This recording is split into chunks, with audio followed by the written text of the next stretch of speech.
Hi friends, welcome back. तो friends कर रहे थर्ड वीडियो उसी टॉपिक पे, पर अभी तक हमें ये नहीं पता चला कि भैया हुआ क्या, जो वो लेडी है उन्होंने बोला क्या है। तो अब देखते हैं, होप करें कि ये जो आपने नेक्स्ट वीडियो सजेस्ट किया इसमें कुछ इन्फॉर्मेशन मिले। अगर नहीं मिले तो प्लीज वही वीडियो सजेस्ट करना जिसमें पता चले एग्जैक्टली हुआ क्या है, ताकि हमें भी समझ में आए कि ऐसी मेजर क्या बात हुई है और हमें भी पता चले राइट क्या है, रॉन्ग क्या है। तो वीडियो शुरू करते हैं। वीडियो है नुपुर शर्मा पर क्यों लिया बीजेपी ने एक्शन। तो शुरू करते हैं वीडियो शुरू करने से पहले अगर आप चैनल पर नए हो और आपने अभी तक सब्सक्राइब नहीं किया है तो जल्दी से पहले सब्सक्राइब के बटन और बेल आइकन को क्लिक कर लो, ताकि आपको हमारे सारे न्यू वीडियोस के नोटिफिकेशन मिल जाएं जैसे हम अपलोड करें। अगर आपको वीडियो पसंद था प्लीज लाइक एंड शेयर। चलिए शुरू करते हैं। वैधानिक चेतावनी, अगर आप सत्य सुनने की हिम्मत नहीं रखते तो ये वीडियो आपके लिए नहीं है। तो सत्य ही सुनने की, झूठ नहीं सुन सकते। आई होप एक वीडियो दिखाएं। नमस्कार, बहुत स्वागत आप सभी का। मैं हूं सुशांत सिन्हा। आज मैं बात करने वाला हूं कि बीजेपी की प्रवक्ता नुपुर शर्मा स्पोक्सपर्सन और नवीन जिंदल पर कार्रवाई क्यों, और खास तौर पर नुपुर शर्मा का जिक्र भी करूंगा। कल भी जब मैं रात को वीडियो बना रहा था तो बहुत लोग चाहते थे कि मैं उसी वक्त नुपुर शर्मा पर अपनी राय दूं। मैंने कहा था कि मैं नुपुर शर्मा के साथ खड़ा हूं, लेकिन जब तक मैं चीजों को अपने दृष्टिकोण से पूरी तरीके से न समझ लूं, मैं आपके सामने कोई बात लेकर इसलिए नहीं आता क्योंकि मुझे इस बात की जिम्मेदारी महसूस होती है कि आप लोग मुझ पर विश्वास करते हैं, आपको इस बात का यकीन है कि यह आदमी बोलेगा तो देश हित में बोलेगा, तो मैं आपको कोई गलत बात या गलत जानकारी ना दूं। मेरी जिम्मेदारी इतनी है कि जो आपको नहीं दिख रहा है वो आपको दिखाने की कोशिश करूं। इसलिए आज मैं नुपुर शर्मा पर क्यों कार्रवाई हुई ये बताने जा रहा हूं आपको। लेकिन ये बताने से पहले मैं आपको कुछ याद दिलाना चाहता हूं। मैं वो व्यक्ति हूं जिसने बंगाल में जब बीजेपी ने अपने वोटर्स का साथ नहीं दिया था तो सबसे ज्यादा बीजेपी का क्रिटिसिज्म किया था, आपको ध्यान रहना चाहिए। मैं वो व्यक्ति हूं जिसने कृषि कानून वापस होने पर प्रधानमंत्री नरेंद्र मोदी की सबसे मुखर तौर पर आलोचना की थी। मैं वो व्यक्ति हूं जिसने देश हित से ऊपर किसी को नहीं रखा है। और ये बात इसलिए बता रहा हूं क्योंकि मैं अमूमन कहता हूं कि कौन क्या कह रहा है उसको समझने के लिए उसका ट्रैक रिकॉर्ड जानना बड़ा जरूरी है। दूसरी बात, जब हम ये चर्चा कर रहे हैं कि बीजेपी ने पैगंबर पर विवादित टिप्पणी करने वाले नुपुर शर्मा को सस्पेंड कर दिया और नवीन जिंदल को पार्टी से निकाल दिया, किस पे टिप्पणी कर दी, क्या है? तो हमें चर्चा इस बात की भी करनी होगी कि हम किस व्यक्ति के बारे में बात कर रहे हैं।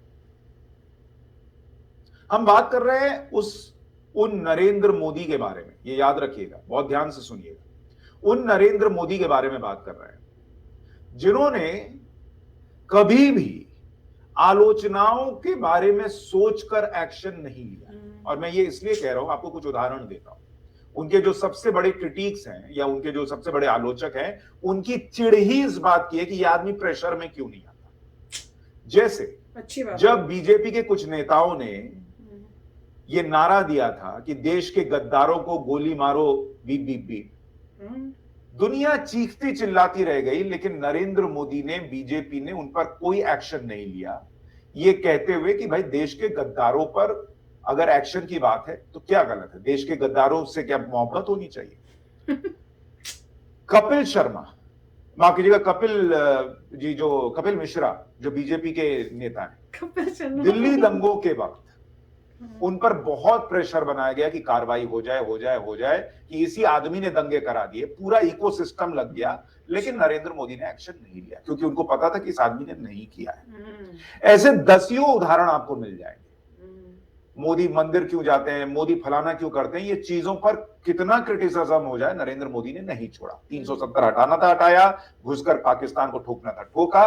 फिर आज अचानक जब ये नैरेटिव बन रहा है कि नरेंद्र मोदी ने वेस्ट के दबाव में, अरब देशों के दबाव में नुपुर शर्मा पर एक्शन ले लिया, क्या यह सही हो सकता है? नहीं।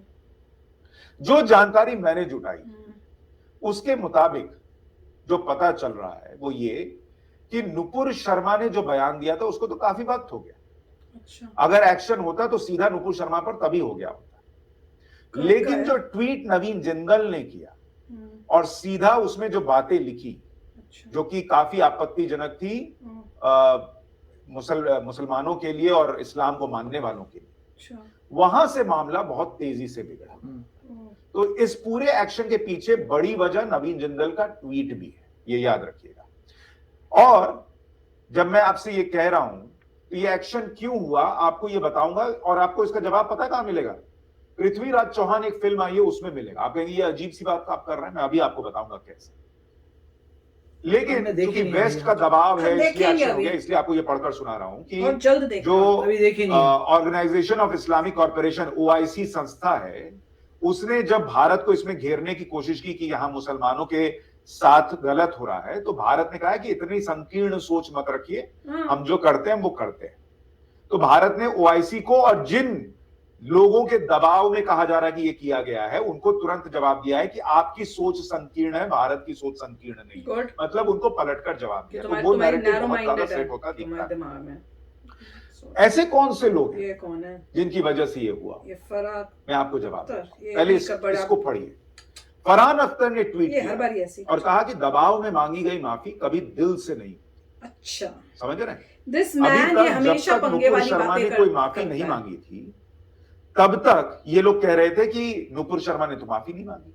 अब जब नुपुर शर्मा ने माफी मांग ली, तब इनका तर्क ये है कि ये तो दबाव में मांगी, ये तो दिल से है ही नहीं।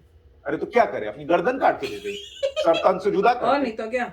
इस बात पर चर्चा ही मेरे पास एक बहुत अच्छा शर्मा ने जो कहा वो फैक्चुअली नहीं था, उस पर कोई चर्चा नहीं। नुपुर शर्मा ने कह कैसे दिया, उसकी हिम्मत कैसे हो गई कहने की, इस पर चर्चा हो रही। गलत बोल दिया होगा कुछ, क्योंकि फैक्ट्स पर ये जाएंगे तो इनको पता है कि उसका जवाब क्या मिलना है, इसलिए नुपुर शर्मा को टारगेट करते हैं सीधे सीधे। हाँ, ये जरूर है कि नुपुर शर्मा से अगर एक बार पॉलिटिकल चीजों में जरूर बोलना है, नवीन जिंदल उसको अलग लेवल पर लेकर चले गए। फिर ये सब नरेंद्र मोदी ने किया क्यों, एक्शन हुआ क्यों?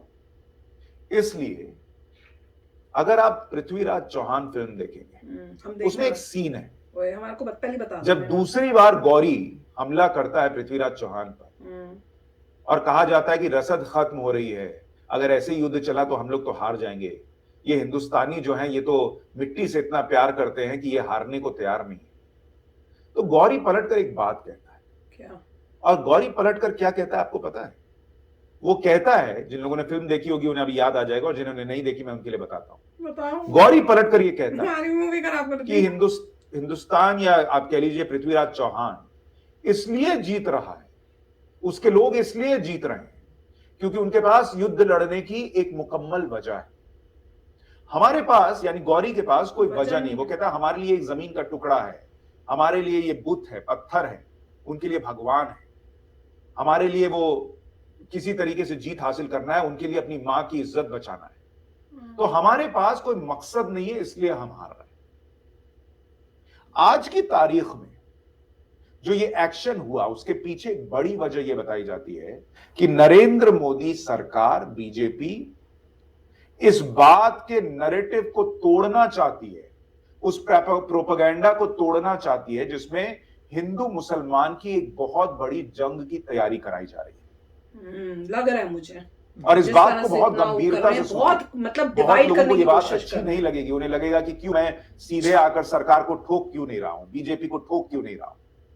जहां जरूरत होती है करता हूं, लेकिन जहां मसला देश का होगा आपको समझना होगा। ज्यादा ही हो रहा है हिंदू मुस्लिम मैंने आपको पहले के मेरे वीडियो उठाकर देखिए, मैंने आपको बताया कि जब भी इन लोगों को कुछ नहीं मिला तो हाल के दिनों में नैरेटिव सेट किया गया है कि मुसलमान खतरे में है और मुसलमान जो है वो टारगेट हो रहा है। पाकिस्तान से आ रहा है। आप जब ज्ञानवापी मंदिर की बात करेंगे ना, मसला फैक्ट्स पर है, वहां आप इनको समझा सकते हैं क्या सही है गलत है, मसला कोर्ट में आप समझा सकते हैं।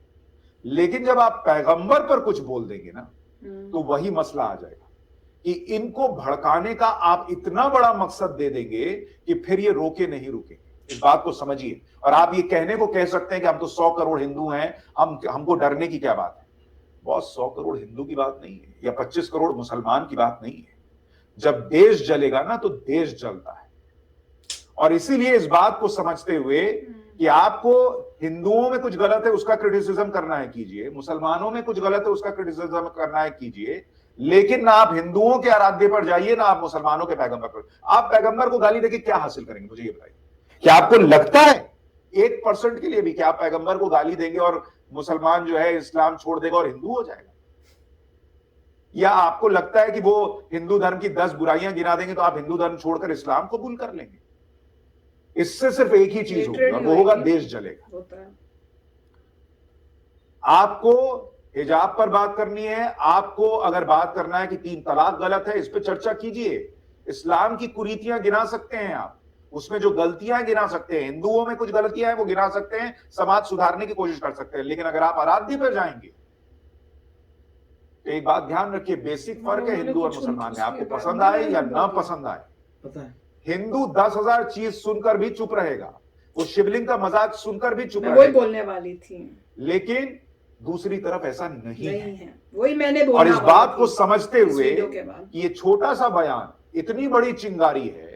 वो जो लोग कुछ कह के आए थे ना कि केरोसिन फेंका हुआ है, कई लोग केरोसिन फेंक रहे हैं और इस देश में आग लगाने की कोशिश कर रहे हैं, क्योंकि ये देश बहुत तेजी से कोरोना के बाद ऊपर जा रहा है।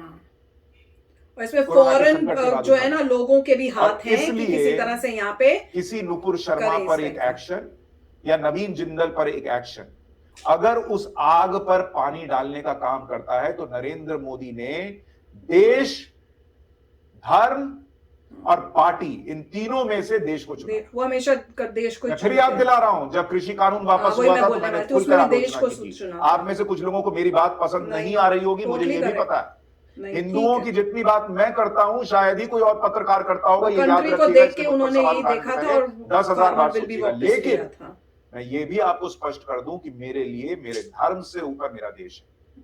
ये देश है तभी मैं इस धर्म को फॉलो कर पा रहा हूं, इस धर्म को सीने पर लेकर चल पा रहा हूं।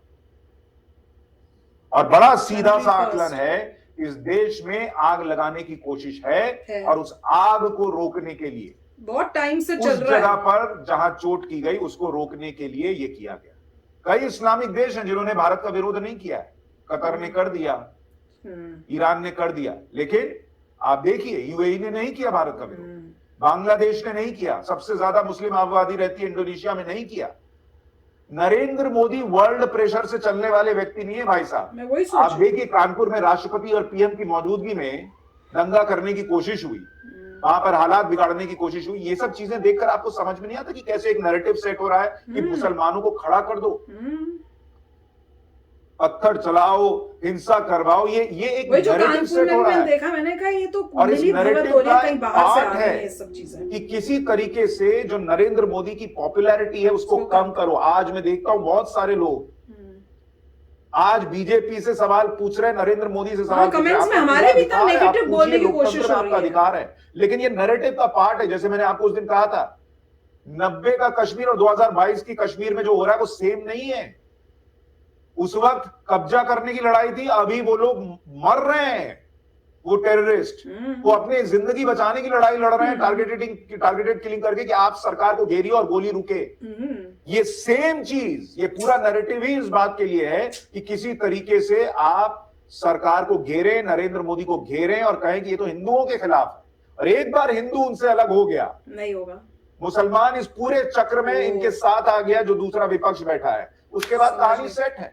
समझ आप करा लीजिए, जो समझ लो बेटा जी, समझ लो। इसलिए मैं आपके सामने ये लेकर आया। बहुत अच्छा बताया। देश के विकास पर अडिग रहिए, हम तो हैं, देश के विकास पर अडिग रहिए। देश नहीं बढ़ेगा, हिंदू बचेगा ना मुसलमान बचेगा, नहीं बचेगा। बिल्कुल, बहुत गंभीरता से कह रहा हूं। बहुत ठीक बोला नरेंद्र मोदी। ये सब कुछ लोग लिख रहे हैं हिंदू विरोधी है, हिंदू विरोधी है। अरे एक चीज से हिंदू विरोधी, कहां हिंदुओं का विरोध करेंगे? मैं चैलेंज करता हूं, मैं पहला आदमी होऊंगा जो आकर वीडियो बनाऊंगा। लेकिन यहाँ बड़ी साजिश है, इसको समझ, साजिश है। बात समझ आई हो तो कमेंट बॉक्स में अपनी राय जरूर दीजिएगा। आंखें खोलकर सोचिए और कुछ देर हो सके तो सोफे पर आंखें बंद करके लिए। मुझे तो पहले ही पता लग रहा था कुछ लफड़े चल। एक प्रवक्ता पर कार्रवाई करके नरेंद्र मोदी पश्चिम के हीरो बनना चाहेंगे और उनको आइडिया नहीं है कि मैं ये करूंगा तो मेरा हिंदू वोटर नाराज होगा। उनको समझ नहीं है, उन लोग को आप मूर्ख समझते हैं, सब पता है उन्हें। लेकिन ये जानते बूझते अगर वो कुछ कर रहे हैं क्योंकि उन्हें पता है कि क्या चल रहा है, तो समझिए कि क्यों कर रहे हैं। जो मुझे दिखा मैंने आपको दिखाया। हो सकता है आपको मेरी बात पसंद आए, हो सकता है आप इत्तेफाक ना रखें, लेकिन अगर रखते हैं तो कमेंट बॉक्स में जरूर बताइएगा। देश से ऊपर कोई नहीं। Very nice. ऐसा। तो फ्रेंड्स बहुत ही अच्छा वीडियो था और ये बहुत आंखें खोल रहा है क्योंकि हमारे अभी यहाँ तक पता नहीं चला हुआ क्या। हाँ पर बोला क्या गया है वो नहीं पता चला, वो वीडियो नहीं पता चली, पर इनके हिसाब से कि जो नुपुर शर्मा ने बोला था वो तो बहुत पुरानी बात है। मेन था कि जो ट्वीट किया है किसी हाँ उन्होंने, उसके बाद हुआ है। और उसके बाद ये एक मेरे को लग रहा है वे प्रोपोगेंडा टाइप किया कि उसमें जो नुपुर शर्मा है उसको भी इन्वॉल्व करके इसे मेजर बिग इशू बनाया गया है। और उस इशू में गवर्नमेंट ने जो स्टेप लिए हैं उनको भी लगा कि ऐसी स्टेटमेंट नहीं देनी चाहिए थी और उन्होंने एक्शन लिया है। अब जब उन्होंने एक्शन लिया है तो अब जो भड़काने वाले लोग हैं वो ये शुरू कर रहे हैं नरेटिव कि भैया कई बोल रहे हैं कि दिल से निजी माफी ली गई और कई बोल रहे हैं कि भाई बीजेपी तो हिंदुओं के अगेंस्ट ही हो गई है, मोदी तो हिंदुओं के साथ नहीं है ताकि हिंदूज उनके अगेंस्ट हो जाएं। तो ये सब तो हमें सोचना चाहिए और बहुत ही इंपॉर्टेंट बात है कि ऐसी चीजों पे विश्वास नहीं करना चाहिए। मोदी जी ने जो भी किया है उन्होंने सब कुछ सोच समझ के किया होगा। और ये जो एंगल बोल रहे हैं ये मुझे भी फील हो रहा था कि इतना हिंदू वर्सेस मुस्लिम्स अभी लेटली इतना न्यूज में हो रहा है कि समझ नहीं आ रहा क्यों हो रहा है बिना किसी वजह के। पहले हिजाब का एक इशू हो गया फॉर नो रीजन, इतने सालों में कभी कुछ नहीं हुआ। एक लड़की जी वहां पे जबरदस्ती घुस के जा रही है, क्यों भाई? तो वो सब समझ नहीं आ रहा था। तो अब पता चल रहा है कि ये सब जो है एक प्रोपोगेंडा है इंडिया के में, जो है कह रहे इंडिया को अनस्टेबल करने का कि यहाँ पे दंगे हों। इंडिया की जो इतनी अच्छी प्रोग्रेस हो रही है और सारी जो देखो कितनी कंट्रीज इंडिया के अगेंस्ट होंगी क्योंकि इंडिया इतना प्रोग्रेस कर रहा है। तो ये हमें ध्यान रखना चाहिए कि फॉरेन से जो ये गलत चीजें आके हमारे को तोड़ने की कोशिश कर रही हैं, हम टूटे नहीं, हम अपनी गवर्नमेंट के साथ अपनी कंट्री के साथ रहें और इस टाइप की बातों को जो फैलाई जा रही है उसको अपने दिमाग से हटाएं। मोदी जी को जो है रॉ में ज़्यादा इन्वेस्ट करना पड़ेगा, रिसर्च एंड एनालिसिस विंग जो है देखना पड़ेगा कि स्पाइस जगह जगहों पता लगे कौन इसके पीछे है जो इन सब चीज़ों को आगे लेके जा रहा है। आपको आइडेंटिफाई करने पड़ेंगे कौन से लोग हैं पोजीशन ऑफ पावर में जो मिसयूज कर रहे हैं, उनके अगेंस्ट एक्शन लेना बहुत ज़रूरी है। इनडायरेक्टली लीजिए, डायरेक्टली लीजिए, कुछ भी करिए, जो आपको अंदर से देख पता चल रहा है अपनी स्पाई एजेंसी से कि ये कुछ लोग हैं जो टोटली गलत है, उनको पूरा न्यूट्रलाइज करना पड़ेगा क्योंकि वो अगेंस्ट इंडिया जा रहे हैं। अब पॉइंट ये उन्होंने सही कहा कि मेन देश का वो देख रहे हैं मोदी जी। उन्होंने पहले ही बोला देश कम्स फर्स्ट, राइट? सबसे पहले जो है देश आता है, उसके बाद और हर इंडियन के दिल में भी ये होना चाहिए कि हमारे लिए कंट्री है, चाहे हम हिंदू हैं चाहे मुस्लिम हैं। और दूसरी धर्म की बात है। हाँ। अगर किसी ने किसी के रिलीजन को बुरा बोला तो गलत बात है, गलत बात। पहली बात तो है आपने किसी के रिलीजन को बुरा बोला, आपको कोई हक नहीं बनता था। उस बंदे का की मर्जी है, अगर वो उस रिलीजन को फॉलो करता है उसकी मर्जी है। हर रिलीजन में अच्छी बातें होती है, मैंने पहले भी कहा हर रिलीजन जो है आपको इवेंचुअली गॉड तक लेके जा रहा है अपने तरीके से। अगर कोई रिलीजन अच्छा ना हो तो कोई फॉलो ही नहीं करेगा। तो ये पॉइंट है, ठीक है। तो मोदी ने देखा, देखो फंडामेंटल के हिसाब से, प्रिंसिपल के हिसाब से आपने कुछ गलत बोला तो आपको जो है बोल दिया कि आप गलत हैं, तो बोला माफी मांगने के लिए दूसरे भाई साहब को निकाल दिया क्योंकि उन्होंने और भी गलत काम किया था ट्वीट कर करके और मतलब प्रॉब्लम्स क्रिएट की थी। तो ठीक है उन्होंने बोल दिया, मुझे लग रहा है दोनों को निकाल दिया। तो जो भी है मतलब पॉइंट ये था कि उन्होंने अपने हिसाब से कर दिया कि देखो तुमने गलत कार्य किया है, तुम्हें मतलब एक्शन लिया उनके ऊपर, उनके एक्शन लिया, उनको बोल दिया तुम बीजेपी में नहीं हो। अगर बोला ही है कि बीजेपी में नहीं हो तो काम खत्म। और जो भी फॉरेन पावर जो बोल रही है, ओआईसी वगैरह बोल रहे हैं, उनको भी बोल दिया देखो भैया हमने एक्शन ले लिया है, तुम्हारा मतलब नहीं बनता बोलने का, नैरो माइंडेड बातें कर रहे हो, तुम्हारा मतलब बोल रहे हो कि हिंदू जो मुस्लिम्स के ऊपर वो हो रहा है अत्याचार, उस टाइप की भड़केलू और बेकार की बातें बोल रहे हो। उनको यही मैसेज है कि देखो हमारा इंटरनल मैटर है, अगर हमारी कंट्री में मान लीजिए कोई क्राइम करता है तो उसको पनिशमेंट मिलती है, वही हुआ है जो हमें लगा हमने पनिश कर लिया। ठीक है, तुम लोगों का बोलने से मतलब नहीं है, जो हमने किया वो तो होना ही था, बिल्कुल वो हमने एक्शन लेना ही था। तो ये हो गया। अब मजे की बात पता है क्या है, ये जो बैड एलिमेंट्स होंगे ना, अब वो एक्शन के बाद भी अब वो कुछ और उसको बढ़ा चढ़ा के करने की कोशिश, जैसे ये बोले कि दिल से नहीं माफी ली है, नहीं अब इसके साथ ये होना चाहिए, इसको जेल देनी चाहिए या इसको वो करना चाहिए, अब वो और प्रॉब्लम्स क्रिएट करेंगे। देखिए वो तो गवर्नमेंट को, जैसे मैं कह रहा हूँ, रिसर्च एंड एनालिसिस विंग को एक्टिवेट करना चाहिए, एक्टिवेट ऑलरेडी है, उनको बोलना चाहिए पहले एक्चुअली कौन सा बंदा है जो दरार इंक्रीज कर रहा है,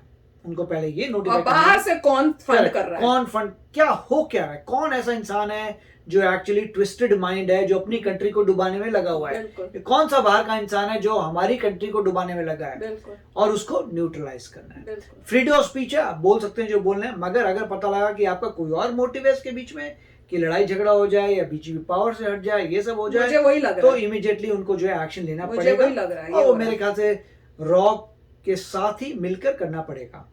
और एक बात और समझने की जरूरत है कि खाली ये मत सोचो कि मुस्लिम्स के ऊपर अत्याचार हो रहे हैं, हिंदूज के ऊपर भी हुए हैं। जैसे बता रहे थे जब उन्होंने बोला था कि आप देखो शिवलिंग की कितनी बड़ी इंसल्ट हमारे भगवान की, कि उसमें आपने वो तालाब सा बना दिया जिसमें आप हाथ देखिए, धोते हैं। इसीलिए अभी लोग कह रहे हैं पर कोई उसके लिए कोई हम लोग क्या हिंदूज क्या उसको खड़े होके कुछ इस तरह से वो वेट कर रहे हैं कि प्रूव हो जाए, सब हो प्रूव जाए। वही है ना कि देखिए Exactly. पढ़े लिखे लोग कहेंगे पहले तुम फैक्ट्स लेके आओ, कोर्ट में लड़ो, जब क्लियर हो जाएगा पूरे में कि हाँ वाकई शिवलिंग था, हाँ। तब आप बोलिए कि देखिए बहुत डिसरिस्पेक्ट किया। तो इस तरह से उसके समझदारी बाद- से आप एक्ट करो उसके ना। बाद उनको पता करना पड़ेगा कौन सा इंसान था जिसने ये डिटरमिन किया था कि शिवलिंग को ऐसे करेंगे या पानी बनाएंगे, ये सब किसने कंसील करने की कोशिश की है। Exactly. उनको वो जो बंदा जो गलत है उसको निकालना पड़ेगा। ये नहीं कि बेचारा कोई मस्जिद में जा रहा है, उसको क्या पता भाई आपने क्या किया पीछे से, राइट। मैं साफ साफ बात कर रहा हूँ। तो जिस बंदे ने ब्रेन लगा के ये सब वही तो कुकर्म कह रहे हैं। किए हैं वो बंदा ही गंदा है, बिल्कुल। उसको पकड़ के पनिशमेंट करना चाहिए। देखो भैया तुम्हें पता था फिर भी तुमने ऐसा किया, तुम्हारा प्रॉब्लम है। हाँ तो वही तो कह रहे हैं कि जो गलत है उसको आप पनिश करो, पर कंट्री में इतना अनरेस्ट लाने की कोशिश करना करो, पड़ेगा, कौन लोग दंगे हैं? करने की कोशिश करो, भड़काने की कोशिश करो, नहीं, वो टोटली रॉन्ग है। तो चलो फ्रेंड्स, आप भी हमारे साथ शेयर करना अपने थॉट्स, और जरूर अभी तक हमें यही नहीं पता चला कि बोला क्या गया, हुआ क्या। मुझे ऐसा पर- लग रहा है उन्होंने कुछ ऐसा बोला है कि कोई बंदा बताना नहीं चाहता क्योंकि उससे और नेगेटिविटी आती है। ऐसी कोई बात होगी, पर country comes first, that is the most important thing जो हम सबको इमटेरियल क्या हमारा रिलीजन है वो सोचना चाहिए। जो हो गया, अपनी कंट्री को आगे बढ़ाओ। तो चलो फ्रेंड्स, चलते हैं, मिलेंगे नेक्स्ट वीडियो में बहुत ही जल्द। Till then take care and bye bye.